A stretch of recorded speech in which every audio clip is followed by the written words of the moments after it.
Hello, everybody. I'm the Notorious Sports Critic, Brent Reid, in my Cam Newton wear. And check this out. This is Downright Sports College Football Playoff Breakdown. Let's go into it. So the College Football Playoff bracket, the first week is out. So far, the rankings are Oregon at 1, Ohio State at 2, Georgia at 3, Miami at 4, Texas at 5, Penn State at 6, Tennessee at 7, Indiana at 8, BYU at 9, Notre Dame at 10, Alabama at 11, and Boise State at 12. Now, for those of you that are not in the know or have not been paying attention, the college football playoffs have extended from 4 to 12. And the way it breaks down is 1, 2, 3, and 4 get byes, and then 8 would play 9, 5 would play 12, 7 would play 10, and 6 would play 11. The winners of 8 and 9 will go on to play 1. The winner of 5 and 12 would play 4. The winner of 7 and 10 would play 2. The winner of 6 and 11 would play 3. So the way it's set up right now, you would see in the first round, Indiana take on BYU. Texas would take on Boise State. Tennessee would take on Notre Dame, and Penn State would take on Alabama, and the weight in them would be Oregon, Ohio State, Georgia, and Miami. This is the first ranking to come out for the playoffs. It's not necessarily this is how it's going to stand. There's a lot to happen. To break it down as such, number 1, Oregon, their remaining schedule is going to be Maryland, who is 4-4, at Wisconsin, 5-4, and they finished the season against Washington, a big rival team, at 5-4. Maryland is having a decent season. Could be even Maryland has to go to Oregon, but Oregon going to Wisconsin could be the setup. Ohio State against Purdue's 1-7. Northwestern, they play the big game. They play number 8 Indiana, and then they finish off against Michigan, who's having a terrible year.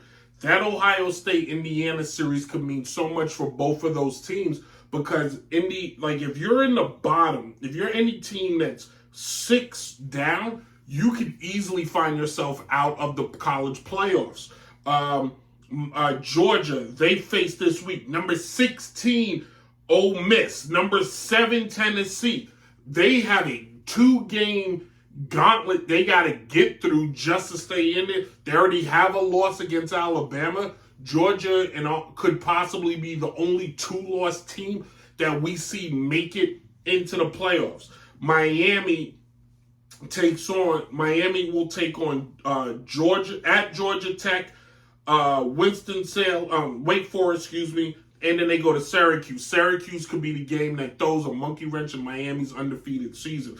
Texas is going to face Florida. They go to Arkansas. They face Kentucky, and then they face number 14 Texas A&M.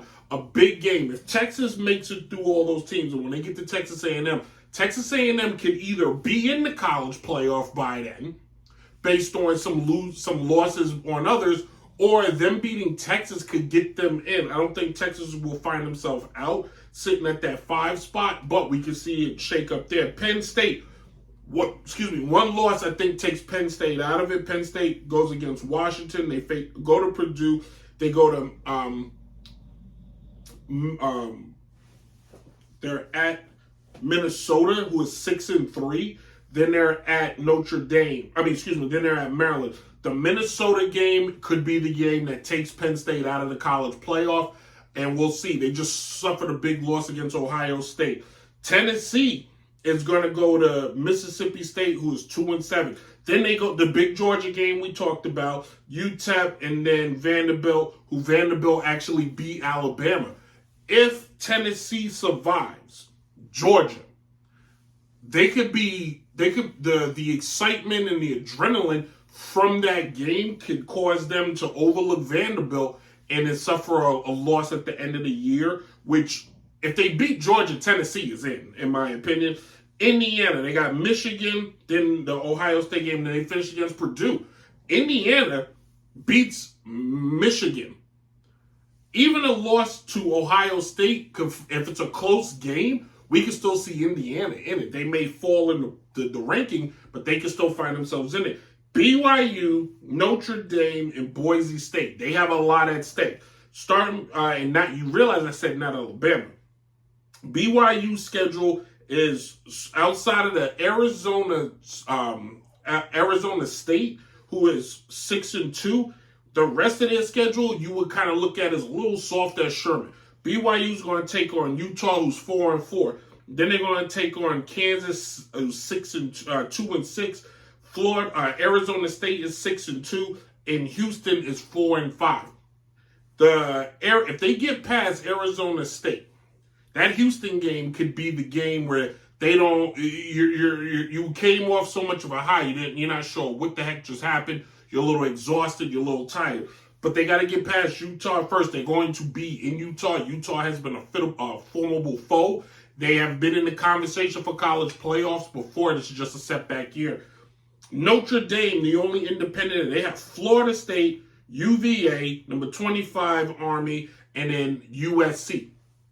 This is a shaky Notre Dame team. Florida State, they can lose to, but Florida State is going there, so I don't see that happen. They face UVA, that's a win. If they lose to Army, they're out. I don't think they're going to lose to USC, but that's a big rivalry game. They're going to be in USC. We'll see how that plays out. Alabama, big game. If Alabama gets past LSU this week, they're in. Now, the game against Oklahoma's not having a great year. I don't foresee that being a problem. And then they face Auburn, big rivalry game. A lot can happen. But I think if they beat LSU, they're in. Now, if LSU beats Alabama, you will see some shakeups, and you can see LSU maybe creep into that college playoffs. And then Boise State, they're the only team on this list that cannot afford to lose. But if Texas A&M scores a big win over Texas at the end of the year, and LSU can score a big win over Alabama, there's nothing stopping this committee from kicking either Boise State out or BYU out and putting one of those teams in. Is it fair? No. You currently right now have 4 Big Ten teams, 4 SEC schools, 1 ACC, 1 independent, and Boise State being the only mid-major. You also have a Big 12 school in there in BYU. So it's a little bit of representation for everybody. Doesn't mean that's how this is going to finish and how it's going to end. So we'll see. The 12, I like the 14 playoff. The 12 team is going to be exciting to see. There's a lot of stuff. Is there any parity in here? Is this an open field? With Oregon sitting at number 1, Oregon makes the field shaky, in my opinion. Georgia could still be the best team on here, but the next 2 weeks for Georgia makes or breaks how this plays out. Georgia facing a number 14 Ole Miss who's trying to get into the playoff, and a number 7 Tennessee that wants to move up. We're going to see if Georgia beats those 2 teams, we're going to see Georgia leapfrog Ohio State and leapfrog Oregon. Miami doesn't have any ranked teams coming up. They cannot afford to play to their competition. They've been blowing teams out, but to stay in it, to stay in the rankings. Now, in my opinion, out of Georgia, Ohio State, and Alabama, who I know is low, Miami's probably the weakest of the top teams. They give up a lot of points defensively, and you can't do that against those type of teams. And we've seen in years past, because of the type of schedule Georgia and Alabama has, they tend to be always the better team in these scenarios. So, that is what it is. Follow Downright Sports on all social media platforms.